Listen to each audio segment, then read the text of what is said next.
ఓం శ్రీ సాయినాథాయ నమః. శ్రీ సాయి సచ్చరిత్రము 22వ అధ్యాయము. బాబాను ధ్యానించుట ఎట్లు? భగవంతుని నైజము గాని స్వరూపము గాని అగాధములో, వేదములు గాని 1000 నాలుకలు గల ఆదిశేషుడు గాని వానిని పూర్తిగా వర్ణింపలేరు. భక్తులు భగవంతుని రూపమును చూచి కనుగొని తీరవలెను. ఎందుకనగా తమ ఆనందమునకు భగవంతుని పాదములే ముఖ్య మార్గమని వారికి తెలియను. జీవిత పరమార్థమును పొందుటకు గురుని పాదములనే ధ్యానించవలెను గాని ఇంకొక మార్గము లేదని వారలకు తెలియను. హేమాడ్ పంతు ఒక సులభమైన మార్గమును ఉపదేశ రూపముగా చెప్పుచున్నాడు. అది ధ్యానమునకు భక్తికి కూడా అనుకూలించును. నెలలో కృష్ణపక్షమున రాను రాను వెన్నెల క్రమముగా క్షీణించును. తుదకు అమావాస్య నాడు చంద్రుడు కానరాడు, వెన్నెల కూడా రాదు. శుక్లపక్షము ప్రారంభమవగానే ప్రజలు చంద్రుని చూచుటకు ఆతురత పడెదరు. మొదటి దినము చంద్రుడు కానరాడు, రెండవ నాడది సరిగా కనిపించదు. అప్పుడు 2 చెట్టు కొమ్మల మధ్య గుండా చూడమనెదరు. ఆతురతతో ఏకధ్యానముతో ఆ సందు ద్వారా చూచినప్పుడు దూరముగా ఉన్న చంద్రుని ఆకారము ఒక గీత వల్లే కనిపించును. వారప్పుడు సంతసించెదరు. ఈ సూత్రము అనుసరించి బాబా తేజమును చూచెదము గాక. బాబా కూర్చున్న విధానమును చూడుడు, అది ఎంత సుందరముగానున్నది. వారు కాళ్లను ఒకదానిపైన ఇంకొకటి వేసి ఉన్నారు. ఎడమ చేతి వేళ్లు కుడిపాదముపై వేసి ఉన్నారు. కుడికాలి బొటన వేలుపై చూపుడు వేలున్న మధ్య వేలు ఉన్నవి. ఈ కూర్చున్న విధమును బట్టి చూడగా బాబా మనకి దిగువ విషయము చెప్ప నిశ్చయించుకున్నట్లున్నది. నా ప్రకాశమును చూడవలనంటే అహంకారమును విడిచి మిక్కిలి అణకువతో చూపుడు వేలుకు మధ్య వేలుకు మధ్యనున్న బొటన వేలుపై దృష్టిని సారించినచో నా ప్రకాశమును చూడగలరు. ఇది భక్తికి సులభమైన మార్గము. ఒక క్షణము బాబా జీవితమును గమనించదము. బాబా నివాసము వల్ల షిరిడీ ఒక యాత్రాస్థలం ఆయను. అన్ని మూలల నుండి ప్రజలు అచట గుమ్ముగూడుచుండిరి. బీదవారు గొప్ప వారు కూడా అనేక విధముల మేలు పొందుచుండెడివారు. బాబా యొక్క అనంత ప్రేమను, ఆశ్చర్యకరమైన సహజమైన వారి జ్ఞానమును, వారి సర్వాంతర్యామిత్వమును వర్ణించగలవారు ఎవ్వరు? వీనిలో ఏదైనా ఒక దానిని గాని అన్నియూ గాని అనుభవించిన వారు ధన్యులు. ఒక్కొక్కప్పుడు బాబా దీర్ఘ మౌనము పాటించువారు, అది వారి యొక్క బ్రహ్మబోధము. ఇంకొకప్పుడు చైతన్య ఘనులుగా ఉండేడివారు. ఆనందమునకు అవతారముగా భక్తులచే పరివేష్టితులై ఉండేడివారు. ఒక్కొక్కప్పుడు వారు నీతిని బోధించు కథలను చెప్పేడివారు. ఇంకొకప్పుడు హాస్యము తమాషా చేయుటలో మునిగడివారు. ఒకప్పుడు సూటిగా మాట్లాడేవారు. ఒకప్పుడు కోపోద్దీపితుడా అని తోచువారు. ఒక్కొక్కప్పుడు తమ బోధలు క్లుప్తముగా చెప్పుచుండెడివారు. ఒక్కొక్కప్పుడు దీర్ఘ వివాదములోనికి దించెడివారు. అనేకసార్లు ఉన్నదున్నట్లు మాట్లాడేడివారు. ఈ ప్రకారముగా సందర్భావసారములు బట్టి వారి ప్రబోధము అనేక విధములు అనేక మందికి కలుగుచుండెడిది. వారి జీవితము అగోచరమైనది. అది మన మేధాశక్తికి భాషకు అందుబాటులో నుండెడిది కాదు. వారి ముఖారవిందము జూచుటయందు ఆసక్తి గాని, వారితో సంభాషించుటయందు గాని, వారి లీలలు వినుటయందు గాని తనివి తీరెడిది కాదు. అయినప్పటికీ సంతోషంతో ఉప్పొంగుచుండేవారము. వర్షబిందువులను లెక్కించగలము, తోలు సంచిలో గాలిని మూయగలము, కానీ బాబా లీలను లెక్కించలేము. వానిలో ఒక్కదానిని గూర్చి చెప్పెదము. భక్తుల ఆపదలను కనుగొని భక్తుల నుండి వారి బారి నుండి సకాలమున బాబా ఎట్లు తప్పించుచుండెను ఇచ్చట చెప్పుదము. బాలాసాహెబ్ మిరీకర్. సర్దారు కాకాసాహెబ్ మిరీకర్ కొడుకగు బాలాసాహెబ్ మిరీకర్ కోపర్గాంకు మామలతదారుగా నుండెను. అతడొకనాడు చితలి గ్రామ పర్యటనకు పోవుచుండెను. మార్గమధ్యమున బాబాను చూచుటకు షిరిడీకి వచ్చెను. మసీదుకు పోయి బాబాకు నమస్కరించెను. బాబా అతనిని యోగక్షేమములు అడిగి జాగ్రత్తగా ఉండవాలని హెచ్చరిక చేచు ఇట్టడిగెను. నీకు మన ద్వారకామాయి తెలియనా? బాలాసాహెబ్కు ఆ ప్రశ్న బోధపడకపోవటచే ఊరకొండెను. నీవిప్పుడు కూర్చున్నదే ద్వారకామాయి. ఎవరైతే ఆమె ఒడిలో కూర్చున్నదిరో వారిని ఆమె కష్టముల నుండి ఆతురతల నుండి తప్పించును. ఈ మసీదు తల్లి చాలా దయాద్ర హృదయురాలు. ఆమె నిరాడంబర భక్తులకు తల్లి, వారిని ఆపదల నుండి తప్పించును. ఆమె ఒడిని ఆశ్రయించిన వారి కష్టములన్నీ సమసిపోవను. ఎవరామె నీడను ఆశ్రయించెదరో వారికి ఆనందము కలుగును అనెను. పిమ్మట బాలాసాహెబ్కు ఊది ప్రసాదమిచ్చి వాని శిరస్సుపై చేయి వేసెను. బాలాసాహెబ్ పోచుండగా బాబా, నీకు ఆ పొడువాటి వ్యక్తి తెలియనా? అదే సర్పము అనెను. బాబా తమ ఎడమ చేతిని మూసి దానిని కుడి చేతి వద్దకు వచ్చి పాము పడగవలే నుంచి, అతడు మిక్కిలి భయంకరమైన వాడు కానీ ద్వారకామాయి బిడ్డలను అతడు ఏమి చేయగలడు? ద్వారకామాయి కాపాడుచుండగా పాము ఏమి చేయగలదు అనను. అక్కడున్న వారందరూ దీని భావమును తెలుసుకొనుటకు, దానికి మిరీకరుకు గల సంబంధమును తెలుసుకొనుటకు కుతూహలము పడుచుండరి. కానీ బాబా ఈ విషయమే అడుగడుకు ధైర్యము లేకుండెను. బాలాసాహెబ్ బాబాకు నమస్కరించి మసీదును విడిచి శ్యామాతో వెళ్ళెను.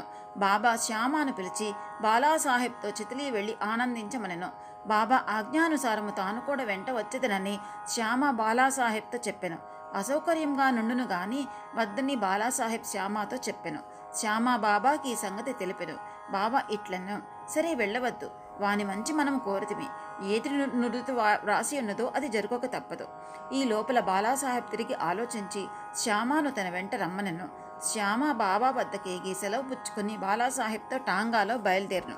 వారు రాత్రి 9 గంటలకు చితిలి చేరిరి. ఆంజనేయాలయంలో బస చేసిరి. కచేరీలో పనిచేయి వారెవరూ లేరు కావున నెమ్మదిగా ఒక మూల కూర్చుని మాట్లాడుచుండిరి. చాపపైన కూర్చుని బాలాసాహెబు వార్తాపత్రిక చదువుచుండెను. అతడు ధరించిన అంగవస్త్రంపై ఒక సర్పముండెను. దాన్ని ఎవరినూ చూడలేదు. అది బుసకొట్టుచూ కదులుచుండెను. ఆ ధ్వని నౌకరు వినెను. అతడు ఒక లాంతరము తెచ్చి సర్పమును చూచి పాము పామని అరచెను. బాలాసాహెబ్ భయపడెను, వణుకుట ప్రారంభించెను. శ్యామ కూడా ఆశ్చర్యపడెను. అందరూ మెల్లగా కట్టెలను తీసిరి. బాలాసాహెబ్ నడుము నుండి పాము దిగుటకు ప్రారంభించెను. దానిని కొట్టి చంపివేసిరి. ఈ ప్రకారముగా బాబా ముందుగా హెచ్చరించి బాలాసాహెబ్ను హాని నుండి తప్పించిరి. బాబా యందు బాలాసాహెబ్కు గల ప్రేమ దృఢమయ్యెను. బాపూసాహెబ్ బూటి నానా డేంగలే అను గొప్ప జ్యోతిష్కుడు బాపూసాహెబ్ బూటి షిరిడిలో ఉండినప్పుడు ఒకనాడు ఇట్లనెను, ఈ దినము నీకు అశుభము, నీకీ దినము ప్రాణగండం ఉన్నది. ఇది బాపూసాహెబుని ఆందోళనకు గురి చేసెను. ఆయన యథాప్రకారము మసీదుకు పోగా బాబా బాపూసాహెబ్తో ఇట్లనేను, ఈ నానా ఏమనుచున్నాడు? నీకు మరణమన్నదని చెప్పుచున్నాడు గదా. సరే, నీవు ఏమీ భయపడనక్కర్లేదు.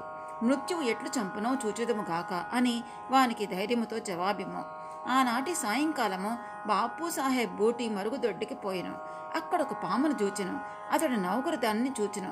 ఒక రాయినెత్తి కొట్టబోయెను. బాపూసాహెబ్ పెద్ద కర్రను తీసుకుని రమ్మనెను. నౌకరు కర్రను తీసుకుని వచ్చినంతలో పాము కదిలిపోయి అదృశ్యమయ్యను. ధైర్యంతో నుండుమని ఆడిన బాబా పలుకులకు బాపూసాహెబ్ జ్ఞప్తికి తెచ్చుకుని సంతోషించెను. అమీర్ శక్కర్ కోపర్గాం తాలూకాలో కొరాలే గ్రామ నివాసి అమీర్ శక్కర్. అతడు కసాయి కులమునకు చెందినవాడు. అతడు బాంద్రాలో కమిషను వ్యాపారిగా పనిచేసెను. అక్కడ తనకి మంచి పలుకుబడి కలదు. అతడు కీళ్లవాతముతో బాధపడుచుండుటచే భగవంతుని జ్ఞప్తికి తెచ్చుకొని వ్యాపారమును విడిచిపెట్టి షిరిడీ చేరి బాధ నుండి తప్పించమని బాబాను వేడెను. చావడలో కూర్చునమని బాబా అతన్ని ఆజ్ఞాపించెను. అటువంటి రోగికి ఆ స్థలము సరి అయినది కాదు. అది ఎల్లప్పుడూ తేమగా ఉండను. గ్రామములో ఇంకేదైనా స్థలము బాగుండేది. కానీ బాబా పలుకులే తగిన ఔషధము, నిర్ణయ సూత్రము. మసీదు వచ్చుటకు బాబా అతనికి అనుజ్ఞ ఇవ్వలేదు. చావడిలోనే కూర్చునమని ఆజ్ఞాపించెను. అది వానికి మిక్కిలి లాభకారి అయ్యాను. ఎందుకనగా బాబా ఉదయం సాయంకాలము చావడి వైపు పోవుచుండెను.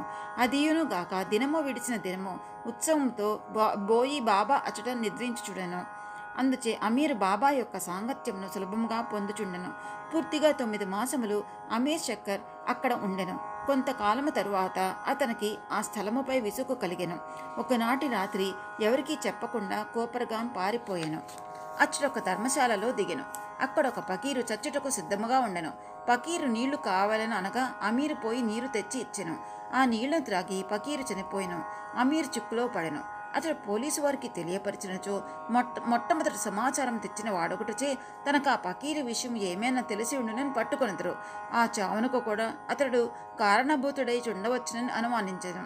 బాబా ఆజ్ఞ లేనిదే షిరిడీ విడిచిపెట్టుట తనదే తప్పని అతడు గ్రహించెను. పశ్చాత్తాపపడెను. షిరిడీ పోవ నిశ్చయించుకుని ఆ రాత్రియే అచట నుండి షిరిడీకి పోయెను. మార్గమధ్యమున బాబా నామమును జపము చేయుచుండెను. సూర్యోదయమునకు ముందు షిరిడీ చేరి ఆదురత నుండి తప్పించుకొనెను. బాబా ఆజ్ఞానుసారము చావడిలోనే ఉండి రోగ విముక్తుడయ్యెను. ఒకనాటి మధ్యరాత్రి బాబా, ఓ అబ్దుల్, నా పరుపు వైపు ఏదో దుష్టప్రాణి వచ్చుచున్నది అని అరిచెను. లాంతరు తీసుకొని అబ్దుల్ వచ్చి బాబా పరుపు చూచెను. కానీ ఏమీ కనిపించలేదు. జాగ్రత్తగా చూడమని బాబా చెప్పుచూ నేలపై సటకాతో కొట్టుచుండెను. అమీర్ శక్కర్ బాబా లీలను చూచి అచ్చటకు పాము వచ్చినని బాబా అనుమానించి ఉండునని అనుకునెను.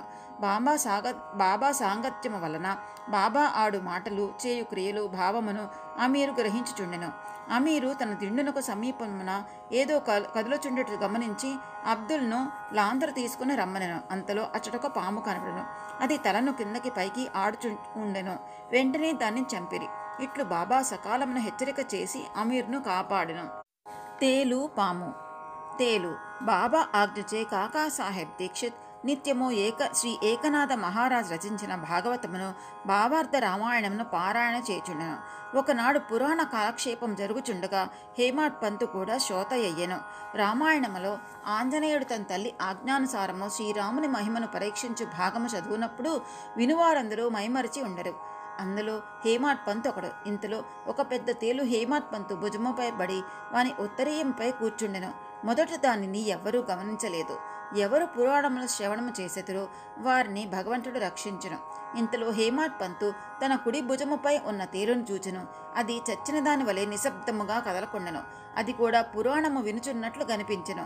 భగవంతుని కటాక్షమును స్మరించి పురాణ శ్రవణములో ఉన్న నిద్రలకు భంగము కలుగజేయకుండా ఉత్తరేయము 2 చివర్ల పట్టుకొని దానిలో తేలుండునట్లు చేసి బయటకు వచ్చి ఆ తేలును తోటలో పారవేచెను. పాము.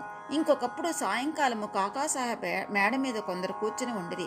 ఒక సర్పము కిటికీలో ఉన్న చిన్న రంధ్రము ద్వారా దూరి చుట్టుకుని కూర్చునెను. దీపమును తెచ్చిరి. మొదట అది వెలుతురకు తడబడెను. అయినప్పటికీ అది నెమ్మదిగా కూర్చునెను. తల మాత్రము కిందకి మీదకి ఆడించుచుండెను. అనేక మంది బడితెల కర్రలు తీసుకుని వేగముగా వచ్చిరి. అది ఎటూ కాని స్థలములో ఉండుటచే దానిని చంపలేకుండిరి. మనుషుల శబ్దమును విని ఆ సర్పము వచ్చిన రంధ్రంలోనికి గబగబా దూరెను. అందరూ ఆపద నుండి తప్పించుకొనిరి. బాబా అభిప్రాయము.